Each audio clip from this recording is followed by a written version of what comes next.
Проходили так звану процедуру фільтрації? Звісно.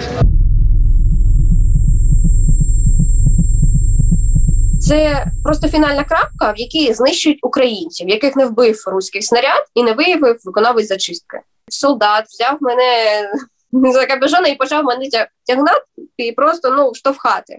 І мені, звичайно, було боляче, принижуючи. Він так тяг мене майже до автівки, поки я не впала просто на асфальт. Я потерял сознание, и когда я начал дышать и приходить в себя, я начал кашлять. Кашлял из-за того, что я подавился камешками. Как впоследствии оказалось, что это все мои пломбы вылетели зубные. Я ими просто подавился. Це траса із нині окупованого українського півдня до Запоріжжя. Її можна назвати «дорога життя». Нею щодня сотні українців виїжджають із поки що підконтрольних Росії українських міст, де зараз жити нестерпно. В тому числі і маріупольці. Так, і досі. Але їх, на відміну від українців, наприклад, із Мелітополя чи Бердянська, крім важкої дороги, чекає ще одна принизлива, а іноді і смертоносна процедура – фільтрація. И он увидел, что на обочинах начинаются мины, да? И он предложил жене бежать на эти мины, чтобы ребенок не достался русским, да. Потом до него дошло, что это могут быть противотанковые мины, то есть и это ничего не даст. И он вспомнил, что у него в машине есть лезвие старое, и они продумали с женой план. Значит, вначале он режет вены жене, потом режет вены себе и очень быстро перерезает вены ребенку, да, то есть чтобы крик ребенка не привлек внимание их, да. Вот они уже думали таким путем, чтобы не достался ни ребенок им. В общем, у них такая була безісходність. Для того, аби поговорити із маріупольцями, які пройшли через це пекло, ми вирушили до Запоріжжя. В місті є точка, звідки вони роз'їжджаються далі по Україні і світу. Чекати, поки їхнє рідне місто звільнять. Тут ми отримали багато важливих свідчень. Це в їх там в поліції, да? Заходиш, там очередь, там така очередь сумасшедша. Мені, як і вже інваліду, пропустили без очереді. Зайшла я, вони мене сфотографували так, потім профіль, фас, потім заставили пальці. І я кажу, Боже, як ото зекавця наче. І дали таку бумажечку. Ти повинен був спочатку записатися в одній черзі, а у той момент, коли я виїжджав, у Нікольському було дуже багато людей з Маріуполя. Якраз тоді починало вже кільце стискатися навколо Азовсталі, і більшість людей вже мала змогу виїхати в Нікольське, аби хоч кудись. І були величезні черги. В день там було кілька тисяч людей, а в день проходило приблизно 5 автобусів, по 40 людей. І ви маєте змогу зрозуміти, що це було нереально. Ми вистояли цю чергу та пройшли її. Були питання, скажімо так, по списку, такі як, які, ви знаєте, націоналістичні батальйони. Ви зрозуміли, як з'явилася Україна. Я боявся щось не те сказанути, тому я, вибачте, включив дурня. Чоловіки питають завжди, чи служили вони в ЗСУ, чи допомагали ЗСУ, і з якої причини не служили. Питають про їх професію, чим вони займаються, чим планують займатися. Проводять фільтрацію 3 жінки, по крайній мірі, мене 3 жінки приймали. І кожен з них задає питання, щоб якось тебе спіймати на протиріччях. Можу спитати зараз, а не хочете ли працювати? Ви там юрист по спеціальності? Да, а ви не хочете ли на нас поработати? Такого плану. Фільтрація – це варварська процедура, яку окупанти змушують проходити усіх маріупольців. Раніше тих, хто хотів виїхати із міста, а зараз і для переміщення по ньому. Під час цієї процедури окупанти вишуковують, заарештовують і катують усіх, хто ідентифікує себе як українець. Фактично неможливо уникнути розправи солдатам Збройних сил України, представникам влади, представникам правоохоронних органів та активістам. Наприкінці березня, початку квітня, після місяця пекла, який російська армія влаштувала маріупольцям, коли люди почали масово покидати місто, окупанти розгорнули на його околицях фільтраційні табори.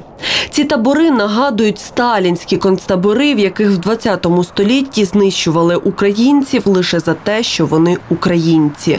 Виїхати із міста, не пройшовши так звану фільтрацію, було неможливо. Мы были до последнего в надежде, что сейчас эта ситуация изменится. А когда уже пошли по улице российские и кадыровцы в заключение забирали машины, то как бы понятно, что мы пересидели из-за того, что не было никакой информации.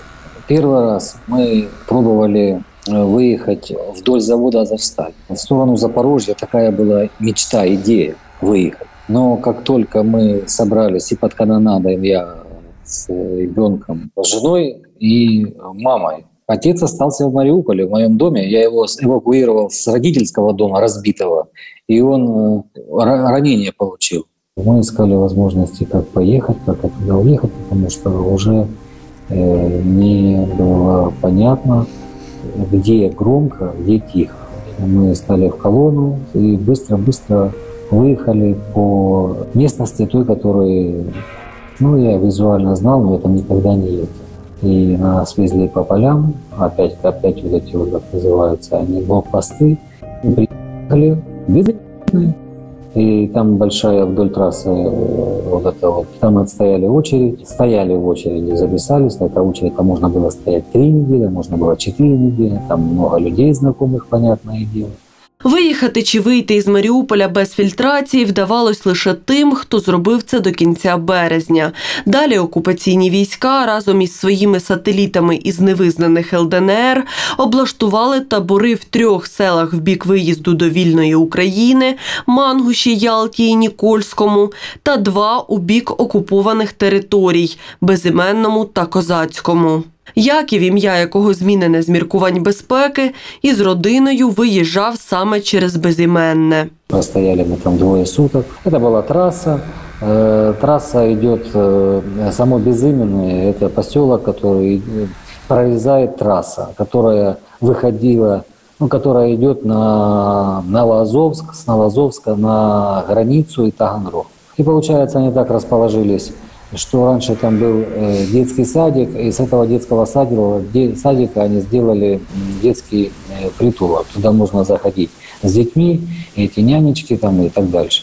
И дальше идут МЧСовские палатки, вот эти вот воздухом надутые. Это там можно оставаться, ночевать, и полевая кухня. А вот за ними идет 2 армейские палаты. Одна армейская палата, они 2 одинакового размера. 2 армейские палаты, где они устраивают то, что называется фильтрацией. И вся эта очередь, они проходят через эти палатки. Маріупольці розповідають, що у різних населених пунктах під фільтрацію використовували різні приміщення. Десь це були палатки, десь райвідділки, більшість – школи. Це було приміщення першої школи спочатку.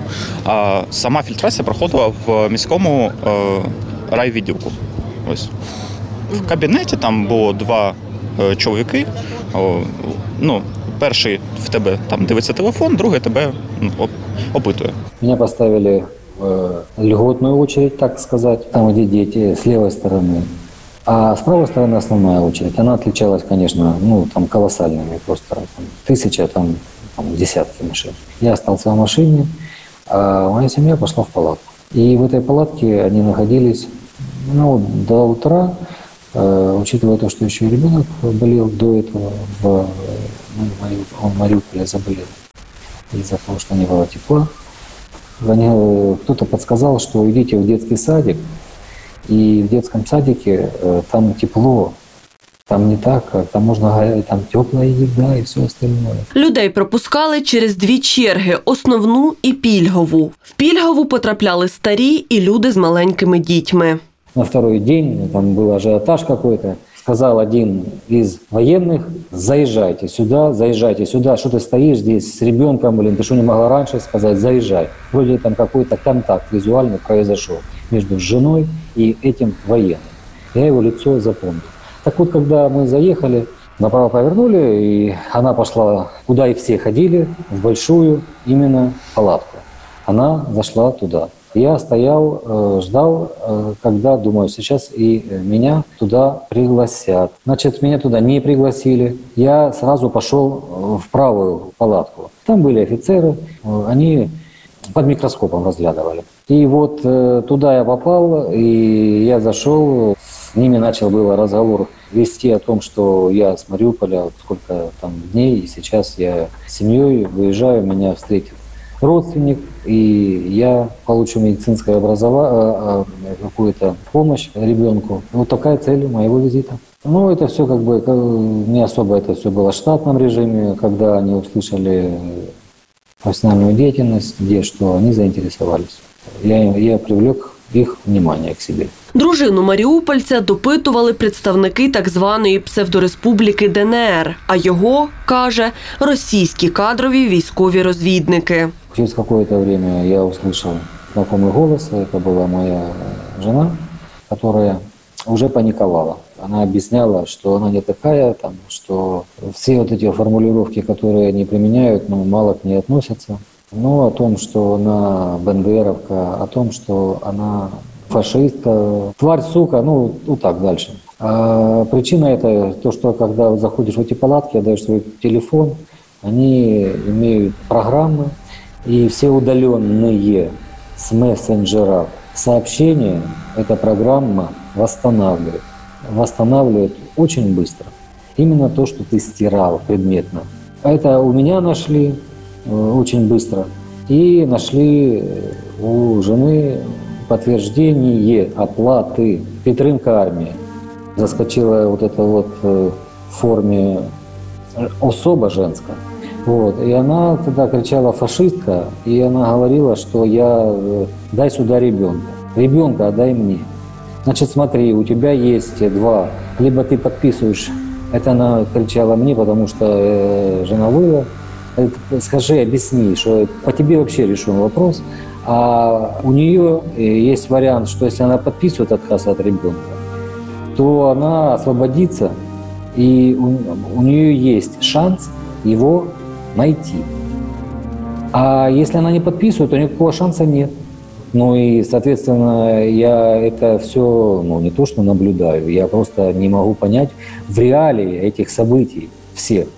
Я говорю, опомнитесь, що ви робите?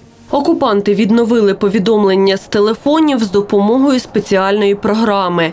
І через те, що серед них були патріотичні повідомлення і підтвердження донатів на армію, окупанти вирішили забрати дитину Уякова і його дружини, мовляв, на перевиховання.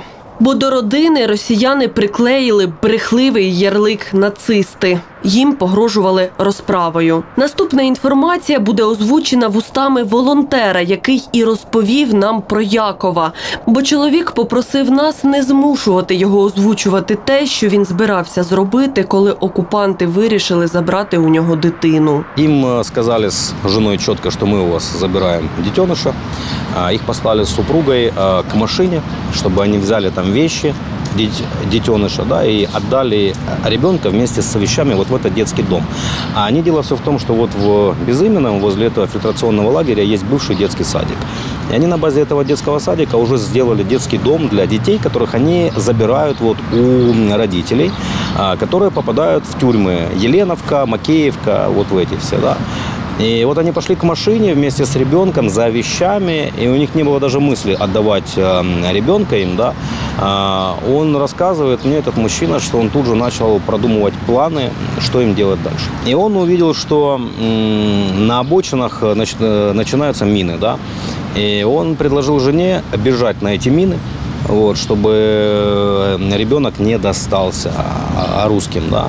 Потом до него дошло, что это могут быть противотанковые мины, то есть и это ничего не даст. И он вспомнил, что у него в машине есть лезвие старое, и они продумали с женой план. Значит, вначале он режет вены жене, потом режет вены себе и очень быстро перерезает вены ребенку, да, то есть чтобы крик ребенка не привлек внимание их, да. Вот они уже думали таким путем, чтобы не достался ни ребенок им, ну, в общем, вот у них такая вот была безысходность. И спасло их и ребенка, в принципе, только то, что русские каким-то образом заинтересовались. Ну и начался разговор о профессиональной моей деятельности. Их это заинтересовало. После профессиональной деятельности там были контрольные вопросы заданы, и интерес живой. И после этого я единственное, что попросил, чтобы остановилось вот это вот безумие. И все, что вы хотите услышать, я вам все скажу, без искажений. Но они замолчали, я уже их не видел, и они замолчали. Для меня они вышли с этой палатки. А потом мне сказал один человек, знаешь что, такой разговор, у меня такая идея, эта идея, я уже полностью весь в этой идее, а давай-ка соберемся и сейчас проедемся. Я их попросил этого не делать. Я говорю, все-таки, вы понимаете, что от меня много зависит, можно этого избежать? Нет, не бойся, ты руководитель, поэтому умей принимать решения, не мне тебе объяснять, ты же все-таки руководитель. Ну, давай-ка соберемся и поедем. Посадили меня на заднее сиденье «Патриота», и мы поехали. В другую сторону то есть не как очередь стояла, а в другую сторону от очереди. И в одно нежилое помещение мы заехали. Заходишь, стоит стол, за этот стол они меня посадили, сами сели, включили свою аппаратуру, давай задавать вопросы. Ну, опять же, банально, где учился, когда родился, где жил, трудовая деятельность. И стучат в дверь, заходят люди, вот те, один среди них, те, который пропускал нас. Те, которые пропускал, у которых визуально был контакт с женой. Вот он говорит, есть сейчас необходимость, вас вызывают, так он сказал. И два офицера, те, которые меня везли, они сказали, здесь пообщайтесь, мы сейчас приедем. И вот они уехали, эти трое зашли, они остались. Слово «побеседуйте» они поняли совершенно не так, как я предполагал. Через 2-3 вопроса, совершенно тупых вопроса, на которые даже я не знал, как ответить. Ну, например, что я мог сказать за Азов? Это люди, которые были всегда трезвые, они занимались, если с утра, бегом. Я это не мог говорить о том, что я видел в них людей на порядок выше, чем они. Как накапливался Азов? Ну, что я могу им сказать? Как накапливался Азов? Откуда они получали вооружение? Кто у них был командующий? Какая ротация? С каких регионов был Азов? Я на эти вопросы, даже если я начну что-то придумывать, это будет несуразица. Вы понимаете, в чем дело? Ну и подобие вопросов было, это просто характера такого же безумия, такой же тупизны, но им этого не надо было. Они приехали с одной только целью. Они поняли, что меня надо бить. И это они начали исполнять. Встань, иди сюда, посмотри. А встань, посмотри, это надо было только, чтобы добраться до моего паха своими берцами. Упасть, потом подняться, потом еще раз. После этого они посадили за стол, и разряд током произошел в район шеи. После этого я потерял сознание, и когда я начал дышать и приходить в себя, я начал кашлять. Кашлял из-за того, что я подавился камешками. Как впоследствии оказалось, что это все мои пломбы вылетели зубные. Я ими просто подавился. Когда я приходил в себя, под столом этим, я видел какую-то такую субстанцию, она такая напоминала как манная каша, и она бурого цвета. Потом я понял, что это была кровь. И кровь это была не моя. Это была кровь те, которые были до меня. Меня просто взяли «вставай» и помогли так сзади схватить за куртку. И говорит, значит, смотри, там, где ты находишься, вот здесь мы с тобой разговариваем, здесь мы выясняем. А там стоит такой кавун, на котором, как мясники, мясо рубают на рынке. Поленье такое, деревянное. И оно все в жидкости бурового цвета. И на нем с обратной стороны наручники привязаны или прикручены. И там были фрагменты в вкраплений белого цвета, скорее всего, это косточки. Чоловіка врятував приїзд кадрових російських військових. Їх зацікавила його професія. Вона управлінська. Більше не кажемо, аби зберегти анонімність співрозмовника.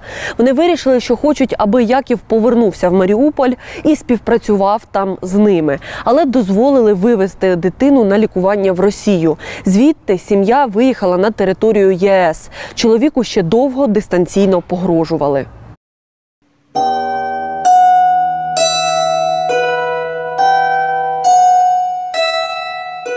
Це 17-річна маріупольська бандуристка Марія Вдовиченко. Вона з сім'єю теж проходила фільтрацію на початку квітня в іншому таборі, в селищі Мангуш. До цього їм з сім'єю довелося пережити пекло у Маріуполі. Батько у підвалі двічі реанімував хронічно хвору маму. В тому підвалі не було навіть можливості нормально дихати. Не те, що там посидіти, походити, ще щось зробити. І так моїй матері зупинялося 2 рази серце. Вона не витримувала. В неї погіршувався стан через цю полінерапатію, вона дуже боялася. Коли по будинкам почала гатити російська корабельна артилерія, яка враз їх знищувала, сім'я Марії вирішила виїжджати. У той день я вперше вийшла з того підвалу, 17 березня. Я побачила наш будинок, який вже був просто понівічений. Сусідні вулиці. Могла пробігти собака із шматком людини. Я бачила собаку із ногою, тобто тварина була голодна і лежав труп, не підкопаний, не прикритий, тварина не вічила тіла. І усвідомлювати це було дуже страшно. В той момент я розуміла, це справжня війна, і ми можемо загинути. Ми думали, перечекаємо все це в поселенні Мелекіне. Коли ми вже були біля цього Мелекіна, був блокпост ДНР. І вони кажуть, що це блокпост, і питають нас нашу прописку. Якщо маріупольські, ви їдете дорогою направо. Нам не пояснили, що це за дорога. Тато намагався запевнити їх, що нам треба саме в Мелекіно, бо він розумів, що якщо окупант так каже, значить в них на нас є плани. Вони однозначно щось будуть робити недобре. Вони просто направили на нас зброю. Сказали, якщо він не поїде саме цією дорогою, не назад, там, ні ще кудись, а саме цією дорогою, вони будуть стріляти. І розстріляють усю родину. Тато мовчки сів в автівку, і ми поїхали. Ми не знали, що це була за дорога. Ми приїхали до Мангушу. В Мангуші було багато людей, які були і пішки, і з дітьми, і на автівках. Різні були люди. Люди, які хотіли рятуватися від війни. А поруч, просто поруч, було чутно автоматні вистріли. І також проїжджали як і повз окупанти, як і цілились по автівкам. Просто був розстріл. Це почалося, у людей була паніка і їхав хто куди як міг. Рятуючись від куль, сім'я опинилась у селищі Нова Ялта. Із села людей не випускали більше 2 тижнів. Марія із родиною сиділи в холодному санаторії, голодні, аж доки окупанти знову не відкрили селище. Цим селищем йшли чутки, що вибратися звідси треба проходити фільтрацію. Є фільтраційні табори. Казали, що черги там шалені, бо багато людей хоче вибратися і з Мангушу, з цього поселення, і з сусідніх, а вихід тільки один – фільтраційний табір. І ми стали на ту чергу. Там ми не були людьми. У нас не було нормальної важливості вийти з автівки навіть до туалету. У кожної людини є дрібні потреби, які потрібні. Але якщо людина виходила, підходив солдат, який питав, чого виходить людина? А може це провокація? Були і погрози, могли бути і фізичне насилля. Для того, щоб людина не виходила. Вже коли ми під'їжджали до фільтраційного табору, ми розуміли, чому воно все так повільно. Спочатку йде блокпост, на якому обшукується вся машина, все. Кожна сумка, кожен бардачок, просто все. І, звичайно, люди, там одяг на них, що по кишенях і так далі. Наші речі викидували просто на асфальт, а потім вказували, де залишати автівку. І далі підходить представник міліції ДНР, який нам повідомив, що люди, які старші 14 років, вони повинні йти з ним до так званої фільтраційної будки. На фільтрацію пішла я і тато. Сестрі моїй 12 років, а мама на той момент вона не могла ходити. Це була приблизно 11 ночі, і нам дуже пощастило, що її не стали чіпати і змушувати проходити ту фільтрацію. Ми розуміли, що в нас на телефонах можуть бути ті матеріали, які не потрібно показувати. І тато, коли ми ще збиралися тільки на цю фільтрацію, він трішки кожен телефон підзарядив від автівки потрішечки, щоб ми зайшли і видалили всі облікові записи. Він сказав, потрібно стерти все, бо у нас, звичайно, була фотографія, вишиванка. Я грала на бандурі в українському храмі, тобто, все це могло зіграти проти нас. І ми все це просто постирали. Тато залишив телефон пустим, але і він сказав, пустий і добре, все, ні до чого чіплятися не будуть. А я вирішила все ж таки зробити декілька фотографій свого обличчя, там кота пофотографувала в тій черзі, поки ми там були, там щось в замітках накидала, там напівпустий запис залишила, щоб там щось було. Просто телефон, не кожного ж дня я там щось можу фотографувати, там щось шукати і так далі. Щоб він не викликав ніякої підозри. І в цьому я мала рацію, на жаль. Коли я туди тільки зайшла, я обдивилася всю кімнату, всіх людей, які були там. Там було 5 чоловіків по військовій формі. Національності були там різні. Там було декілька столів, багато паперів, декілька комп'ютерів, стільці і матраси. Ось.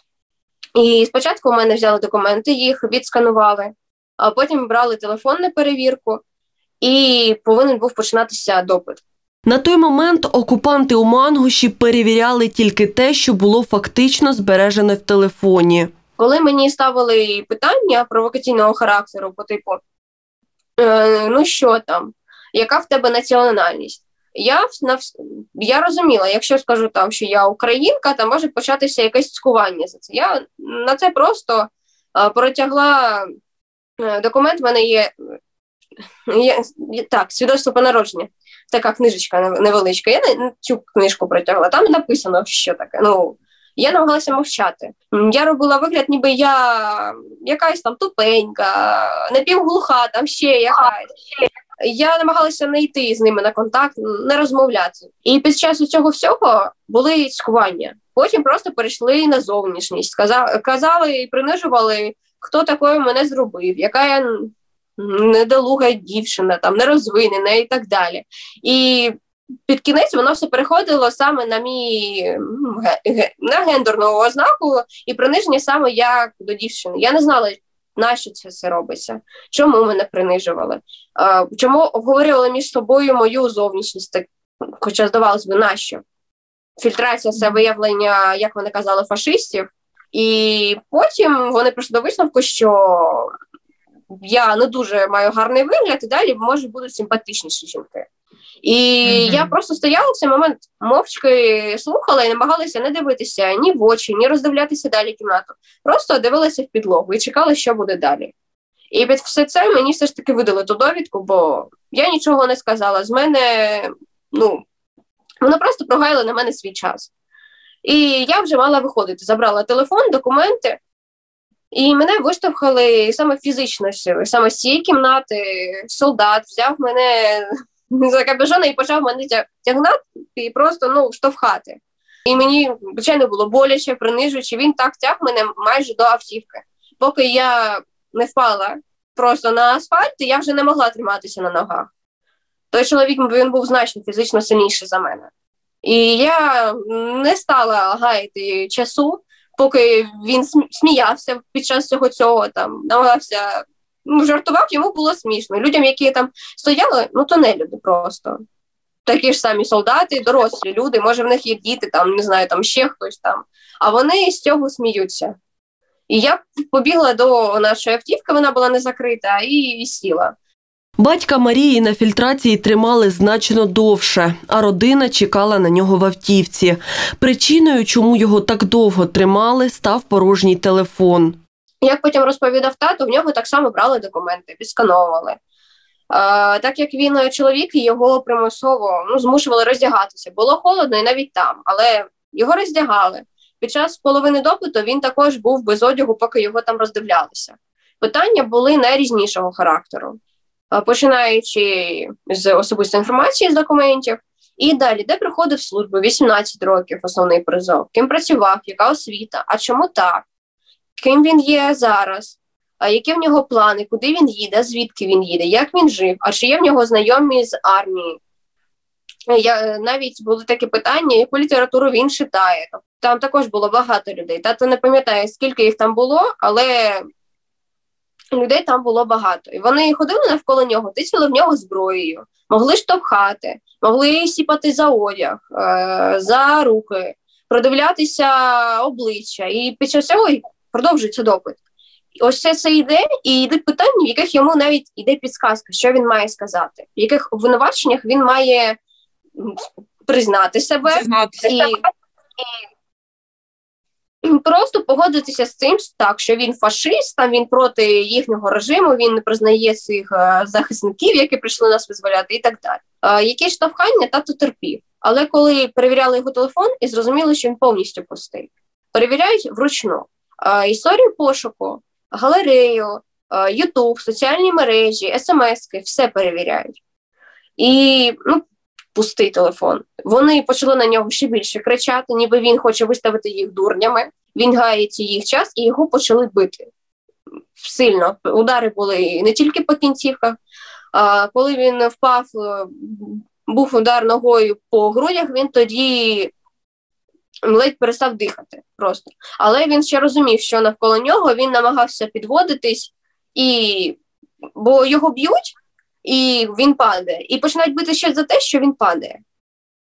І кричати не можна було. Якщо щось таке, якийсь вигук йде, б'ють ще й за те. Тобто татові дісталося дуже сильно. І був удар по голові, і він не витримав цього удару, і я втратив свідомість. І вже оговтався, коли він був на вулиці. Його витягли на вулицю, кинули під плитою. Була плита, ті їжачки, як на блокпостах, там також було багато всього цього мотлоху. Ось, і навколо нього скупчувалися ці військові. І в нього питали, а може тобі вухо відрізати, щоб ти зізнався? А може там тобі те зробити? Або прикончимо прямо на місці, якщо не скажеш, там і так далі. А тато, він тримався. Він тримав свою гідність, не принижував себе, не погоджувався з тим, що вони казали. Він намагався тримати максимальний нейтралітет. І з нього нічого не вибили.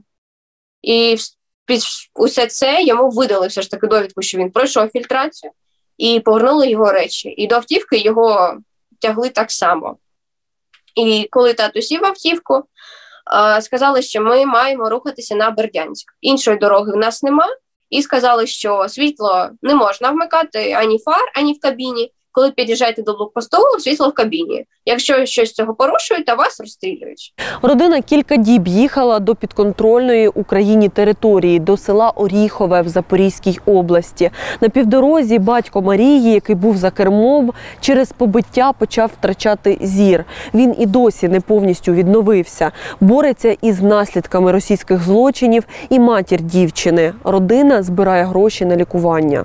На початку травня фільтрація стала обов'язковою і для тих, хто залишився у місті. Її мешканці мали пройти в одному із 4 відділків поліції невизнаної ДНР. Без папірця люди не могли переміщатись між різними районами міста. Чоловіків хапали на вулицях і примусово відвозили на фільтрацію. Так, в таборах, які розташовувались у школах чи райвідділках, одномоментно опинялись тисячі людей, без людських умов утримання. Це відео з одного із таких таборів у селищі Безіменне. Зараз я вам покажу спортзал, в якому знаходяться люди. Вчора сюди вивезли чоловіка з туберкульозом. Зараз оттуда людей вигнали і закрили їх там, щоб вони знаходилися в ізоляції, вроді як. За словами автора відео, всіх людей, які були в цій школі в фільтраційному таборі, пригнали сюди під конвоєм військових прямо із Маріуполя. Я знаю, що важко дібрати слів, аби прокоментувати таке жахіття, але я вас таки попрошу відреагувати на це відео, поширити його серед знайомих, адже це допомагає, аби про ці злочини окупантів дізнались якомога більше людей, і вони таки отримали покарання. Як розповідають люди, які пройшли фільтрацію, для більшості маріупольців, тобто людей, які не були активістами, представниками влади чи військовими, фільтрація – це перш за все історія про приниження. Дуже принизлива процедура. Проходять всі діти з 14 років, фотографують, профіль зліва, справа, як обіз'янок. Забирали сусіда. Він працював в Державній службі охорони. Альфи ОГСО. Забирали, бо він не хотів з ними працювати. Він не хотів іти працювати до них. Його забрали, повезли на Донецьк. Кілька днів в Мангуші промаринували. Сидишь, ждешь, раздевают, смотрят, переписывают все. А потом идет решение, выпустить тебя или не выпустить. Одно из двух. Ну, решение прошло выпустить. Вот мы и приехали сюда. А ви де знаходились ці 2-3 суток, що вони це рішення приймали? Ну, приміщення палатки. Палатки? Тобто це от реальний табір? Да. Ага. І які там умови утримання? Никаких. Лавочки и все. Кроваті? Нема ничего, ни кровати, ни воды, ничего нет. Ну, когда началась, как говорится, шмон этот полностью, мужчин раздевают, мужчин унижают, мужчин как бы издеваются. Проверяют татуировки, наколки, может, от автоматов у них следы. Вот. Ну, в общем, кое-как мы выехали в Володарск. Да, в общем, мы пешком по трассе шли, доехали до Володарска. В Володарске фильтрация, значит, записались. Мы были 781-е. Это неделю ждать фильтрацию. Без фильтрации никуда не выпускают. Но тут нечаянно делают акцию, выезд на Ростов, 5 автобусов без фильтрации, как бы. Но мы не поехали, не согласились. Приехали на трассу на Мангуш, машины стоят, как бы, ну, фильтрацию проходить. Но мы стали в очередь. День прошел, ночь прошла. 4 суток мы так стояли. Як ви стояли? Це В машине. У нас было 5 человек, да, вот как бы муж, сын, брат и мама моя. 5 человек. -2 температура, ни воды, ни хлеба, ничего. Пошли в Мангуши на рынок, там кипяток даже продавали. Это было вообще дико. Дико и ужасно. В общем, ну, собирали водичку, где как что течет, вот так кое-как выдержали. Вот. Ну, а когда прошла фильтрация, да, конечно, унижение личности идет эта фильтрация, допросы, пальчики катают, и все это, в общем, телефоны проверяют. И когда мы уже выехали ближе к кольцу, перед Бердянском кольцо. Орехівське, да? Да. Блокпост на блокпосту эти российские, в общем, ну то же самое. Уже вечер был, уже 8 часов вечера, уже темнеет, уже машину проверяют, опять мужчин раздевают. Але окрім тих, хто пережив приниження, є і ті, хто фільтрацію не пройшов. Ті, хто вже не зможе розповісти, що там відбувалося. І почути про найстрашніші злочини окупантів ми зможемо хіба що від свідків. Представників влади, активістів, військових і їхніх родичів далі не пропускають, заарештовують. Їхня подальша доля відома не завжди. Працівників металургійних заводів теж затримують і змушують до співпраці. Вечером я приехал, а на утром я увидел, что была какая-то скопление людей, и очень они были сильно возбуждены. Потом я, когда подошел, присмотрелся, вышел.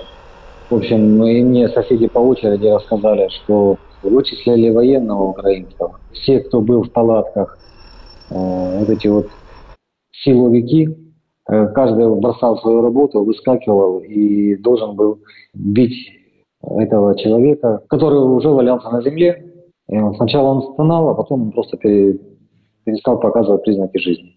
Но это их не останавливало. Каждый должен был выскочить, и каждый должен был бить. А били они не как даже футбольный мяч, а насмерть били. Его перенесли через дорогу, и там был какой-то автомобиль с зеткой, «Газель», по-моему. Они его туда забросили, и дальше куда увезли, что? А те, кто все джихудцей этой занимался, они стали перекурили друг другу, вымыли, там помогли, слили воду на руки и ушли, да, своими делами заниматься. Девушка, которая работала в суде Левобережного района, она была помощник судьи или же секретарь суда. Вычислили ее, но, скорее всего, она сама сказала. Сразу же к ней индивидуальное внимание, как только они это увидели, это у них была сразу установка такая, что все, что связано с украинскими судами, сразу их изолировать и отсоединять от всех. Что они и сделали. Ее мама, она достаточно молодая женщина, на колени встала и просила, чтобы их не разлучали. Но это вообще никто не услышал. Эту девушку как пушинку взяли за руки, и она исчезла в этом потоке людей. Вот. А я только видел маму, как она убивалась. То, что я не видел, но слышал, мне рассказывали. Как в тот вечер, когда мы приехали туда, там днем вычислили азовца. У него была татуировка на какой-то части тела, трезуб.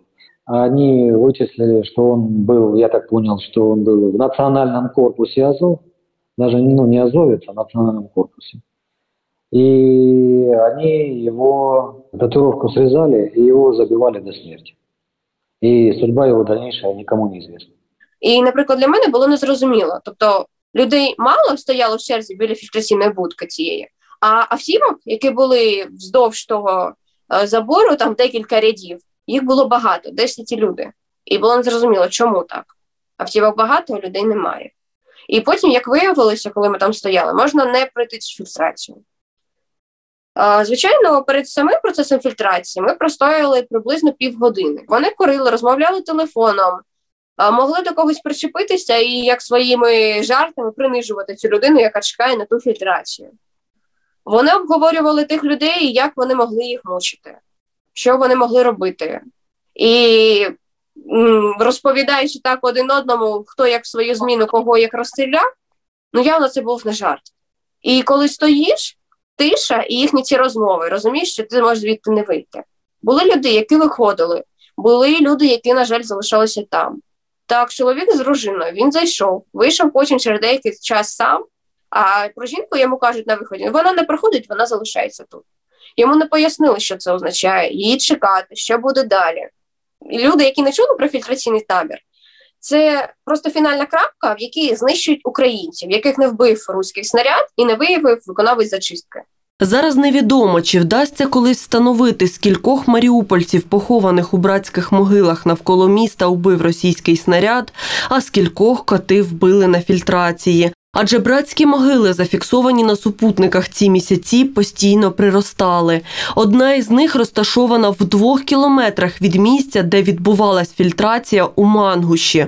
Окупанти намагались замаскувати геноцид, який влаштували проти українців із Маріуполя.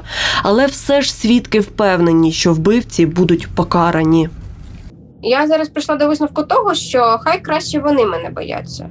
Я розповім там. Будуть знаходитись конкретні люди, які зробили саме це в ті зміни. Я впевнена, щось таке можна буде знайти, щоб людина відповіла за те, що вона зробила, бо це аморально. Така людина не має права виходити в суспільство і продовжувати далі життя після так званої військової служби, там, операції і так далі. Люди повинні бути покарані.